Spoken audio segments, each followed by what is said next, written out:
Halo semuanya, izin memperkenalkan diri, nama saya Kurniawan Ariguna. Saya dari Prodi Magister Manajemen dengan NPM 25710052. Pada hari ini saya akan mempresentasikan materi metode kuantitatif bisnis. Setiap harinya, para pemimpin bisnis dihadapkan pada pertanyaan-pertanyaan krusial. Haruskah kita meluncurkan produk baru? Berapa banyak inventaris yang harus kita siapkan? Strategi harga apa yang paling optimal?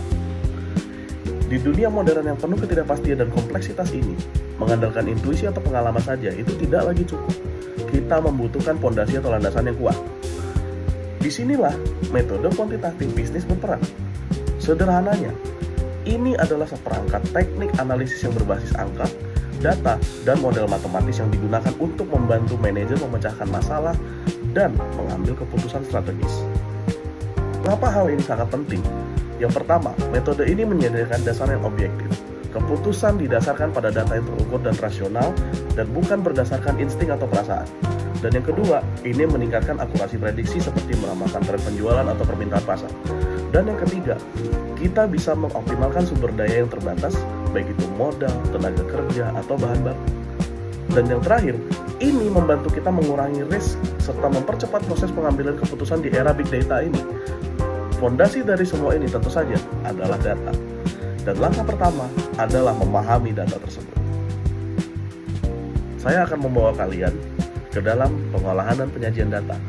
Karena apa? Pengambilan dan keputusan berbasis data ini tidak bisa terjadi tanpa pemahaman yang kuat tentang cara menyajikan data itu.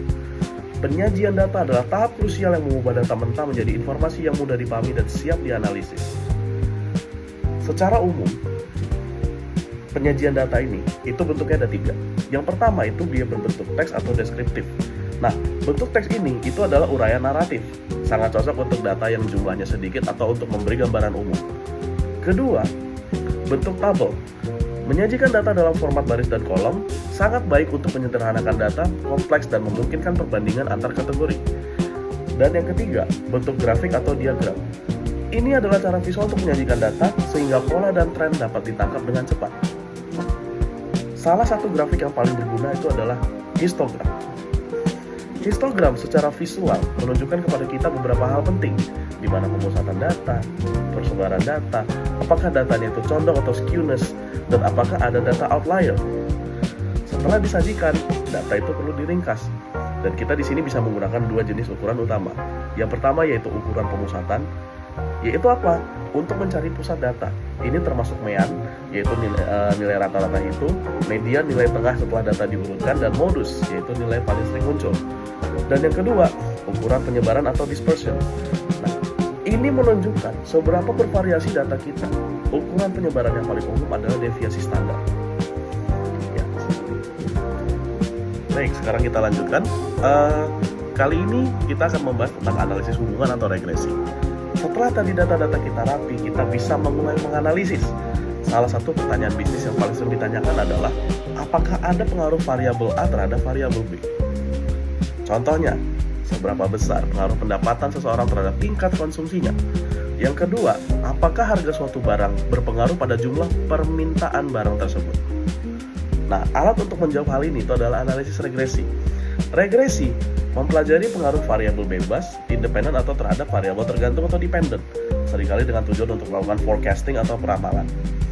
Hubungan ini bisa bersifat positif. Jika X naik, maka Y ikut naik, atau negatif. Jika X naik, Y justru malah turun. Ya, ada 2 jenis utama regresi. Yang pertama adalah regresi linear sederhana. Ini digunakan ketika kita hanya menganalisis satu variabel independen. Persamaannya adalah Y sama dengan A plus BX. B adalah koefisien yang menunjukkan seberapa besar peningkatan atau penurunan Y jika X berubah. Dan yang kedua, regresi ganda. Regresi ganda dalam dunia nyata, satu variabel itu sering sekali dipengaruhi oleh banyak faktor. Jika jumlah variabel independennya itu minimal 2, maka kita akan menggunakan regresi ganda. Persamaannya seperti apa? Y sama dengan A plus B1 X1 plus B2 X2. Kita memungkinkan kita mengukur pengaruh dari beberapa faktor sekaligus. Lalu yang berikutnya, probabilitas. Regresi sangat baik untuk menganalisis data historis. Tapi bagaimana dengan masa depan yang penuh ketidakpastian? Disinilah kita akan berada ke dalam konsep probabilitas. Probabilitas adalah ukuran atas ketidakpastian yang dinyatakan dalam angka 0 atau 1. Dalam bisnis, kita sering menggunakan distribusi probabilitas untuk memodelkan skenario yang mungkin terjadi.